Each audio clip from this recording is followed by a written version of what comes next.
दोस्तों, हम सभी जानते हैं कि कुरुक्षेत्र में लड़े गए महाभारत के युद्ध में लाखों सैनिकों ने भाग लिया था। अब सवाल यह उठता है कि इन लाखों लोगों के लिए भोजन कौन बनाता था और कैसे यह सब प्रबंध करता था। सवाल यह भी उठता है कि जब हर दिन हजारों लोग मारे जाते थे तो कैसे शाम का खाना का हिसाब किताब बनता था। इन सब रहस्यों को जानने के लिए वीडियो के अंत तक बने रहिए। नमस्कार साथियों, आप देख रहे हैं अनंत टीवी इंडिया। अगर आप नए रोचक कथाएं कहानी देखना चाहते तो प्लीज चैनल सब्सक्राइब करना ना भूले। मैं आपका दोस्त संजीव। तो दोस्तों, बढ़ते हैं रहस्य की ओर। नंबर 1, 45 लाख से भी ज्यादा सैनिक श्री कृष्ण की एक अक्षौहिणी नारायणी सेना मिलाकर कौरवों के पास 11 अक्षौहिणी सेना थी, तो पांडवों ने 7 अक्षौहिणी सेना एकत्रित कर रखी थी। इसी तरह सभी महारथियों सेनाओं को मिलाकर कुल 45 लाख से ज्यादा लोगों ने इस युद्ध में भाग लिया था। दूसरी बात, महाभारत युद्ध की घोषणा हुई तो सभी राज्यों के राजा अपना अपना पक्ष तय कर रहे थे। कोई कौरवों की तरफ से था तो कोई पांडवों की तरफ से। इस दौरान कई ऐसे भी राजा थे जिन्होंने तटस्थ रहना तय किया था। मान्यता के अनुसार उन्हीं में से एक उडुपी के राजा भी थे।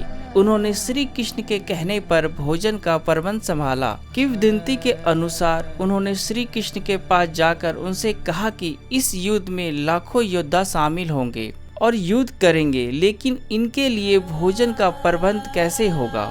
बिना भोजन के तो कोई योद्धा लड़ ही नहीं सकता। मैं चाहता हूँ कि इन दोनों पक्षों की सैनिकों के लिए भोजन का प्रबंध मैं करूं।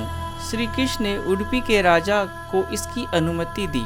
कि नंबर 3, राजा के समक्ष यह सवाल था कि प्रतिदिन में भोजन किस हिसाब से बनवाऊं। खाना कम या ज्यादा तो नहीं होगा।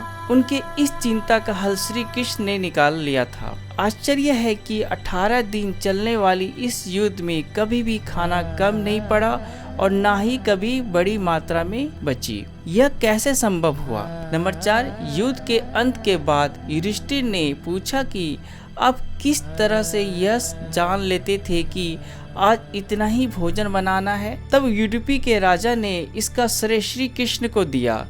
उडुपी के राजा ने युधिष्ठिर से कहा कि भगवान श्री कृष्ण रोज उबली हुई मूंगफली खाते थे।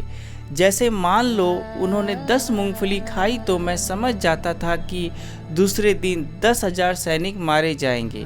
अतः दूसरे दिन 10,000 सैनिकों का खाना नहीं बनता था। इस तरह श्री कृष्ण के कारण हर दिन सैनिकों को पूरा भोजन मिल जाता था और अन्न का अपमान भी नहीं होता था। नंबर 5, कहते हैं कि कर्नाटक के उडुपी जिले में स्थित श्री कृष्ण मठ में यह कथा हमेशा सुनाई जाती है।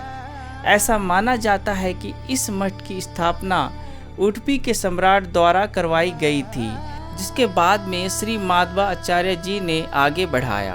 तो दोस्तों, इस तरह से होता था महाभारत में भोजन का प्रबंध। तो दोस्तों, कैसी लगी आज की कहानी प्लीज़ हमें ज़रूर बताएं। आपसे फिर मिलता हूँ एक नए रोचक कहानी के साथ। तब तक जय हिंद।